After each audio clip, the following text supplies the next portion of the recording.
Hello ഗൈസേ, എന്നുണ്ട് സുഖാണോ? അപ്പൊ ഇന്ന് നമ്മളുണ്ടല്ലോ ഒന്ന് കറങ്ങാൻ പോകാന്ന് വെച്ചു എറണാകുളം. ഭയം കൊണ്ട് ഞങ്ങൾക്ക് പ്രിയദർശിനി കിട്ടി. എന്നാൽ ഞങ്ങൾ ആദ്യമായിട്ട് പ്രിയദർശിനി കയറിയിട്ടു. പിന്നെ നല്ല മഴയൊക്കെ ഉണ്ടായിരുന്നു. അതുകൊണ്ട് നല്ല രസമായിരുന്നു KSRTCയുടെ ഫ്രണ്ടിൽ നിന്ന് പോകാനൊക്കെ. പിന്നെ ഞങ്ങൾ ആലുവ ചെന്നിറങ്ങിയിട്ട് അവിടെ നിന്ന് മെട്രോയ്ക്ക് പോകാന്ന് വെച്ചു. അങ്ങനെ മെട്രോ കയറി. അവിടെ നിന്ന് ഞങ്ങൾ എങ്ങോട്ടാ പോണെന്ന് ഒരു പ്ലാനിങ് ഒന്നും ഇല്ലായിരുന്നു. പിന്നെ അവിടെ ചെന്നപ്പോൾ എങ്ങോട്ടൊക്കെ പോകുന്നത് കഴിച്ചു. അങ്ങനെ ഞങ്ങള് ബ്രോഡ്വേ പോകാന്ന് വെച്ചു. അപ്പൊ ബ്രോഡ്വേയിലേക്ക് അവിടെ ചെന്നിട്ട് കുറച്ച് നടക്കാണ്ടായിരുന്നു. അതുകൊണ്ട് ഞങ്ങൾ ഓട്ടോയ്ക്കാട്ടോ പോയിട്ട്.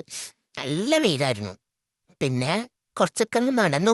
വീലൊക്കെ കൊണ്ട് കുറച്ച് കടയ്ക്ക് കയറി തുണികളും സാധനങ്ങളൊക്കെ നോക്കി. പക്ഷെ വലിയ സെറ്റപ്പ് ഒന്നും ഉണ്ടായിരുന്നില്ല കേട്ടോ തുണികളൊന്നും. അങ്ങനെ ഞങ്ങള് കഴിഞ്ഞ് മടുത്തായിരുന്നു. ഭയങ്കരമായിട്ട് വിശന്നു. വിശന്നപ്പോ ഫുഡ് കഴിക്കാൻ കയറി. ഫുഡാണെങ്കിലോ എൻ്റെ പോനോ ഒന്നിനും കൊള്ളലായിരുന്നു കേട്ടോ. ഉഫ്, ഭയങ്കര മോശം ഫുഡായിരുന്നു. പിന്നെ വിശപ്പും കൊണ്ട് ഞാൻ കഴിച്ചു. പിന്നെ ഞങ്ങൾ കഴിഞ്ഞ തിരിച്ചു പോകാന്ന് വെച്ച് തിരിച്ച് KSRTC സ്റ്റാൻഡിൽ വന്ന് ബസ് കയറി. ബസ്സിലാണെങ്കിലോ എൻ്റെ പൊന്നോ മതിയായ തിരക്കായിരുന്നു കേട്ടോ. എന്നാലും അവനൊക്കെ വീട്ടിലെത്തി. അടുത്ത വീട്ടിയിട്ട് ഞാൻ വരെ. ബൈ.